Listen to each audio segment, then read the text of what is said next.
Sir आता आज जो कार्यक्रम आहे तो निवडणुकीची तयारी भाजपा पूर्णपणे मैदानात भाजपाची निवडणुकीची तयारी पूर्ण झालेली आहे।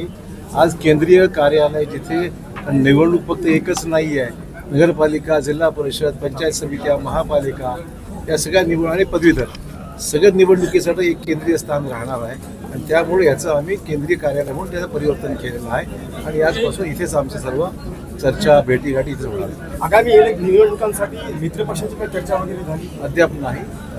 त्यांची तयारी असेल तर आम्ही चर्चेला तयार आहोत। कार्यकर्त्याची काय भावना आहे? आपल्या कार्यकर्त्यांचं असं आहे की आमच्याकडे अर्ज येत आहेत आणि अर्जावर चर्चा केल्यानंतर मग आम्ही ठरवू काय।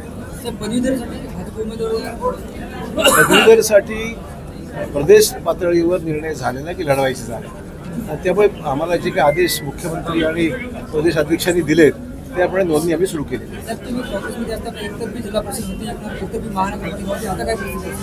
मी कुठल्याही निर्णयापर्यंत अद्याप पोहोचलेलो नाहीये।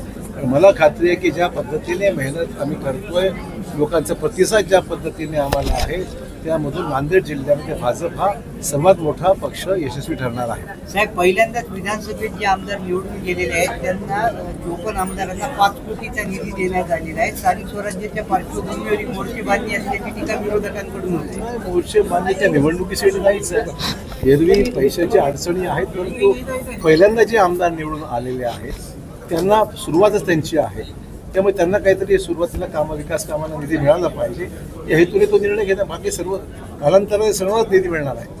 बरं साहेब, काँग्रेसचे भाई जगताप म्हणत आहेत राज ठाकरेच काय उद्धव ठाकरे सोबत सुद्धा आम्हाला आघाडी करायची नाहीये, हा मोठा घटस्फोट केला। तो निर्णय काँग्रेस आणि त्यांच्यात आमचा काय संबंध आहे त्याच्याशी? बरं, या दोघांच्या वादात तुम्ही कसं पाहता? या काँग्रेस आणि शिवसेना आघाडी यातून काही निवडणुकीचा स्टंट आहे, एकमेकांवर बोलत राहायचं आणि मग आपापली वोट बँक सिक्युअर करण्याकरता प्रयत्न आहे।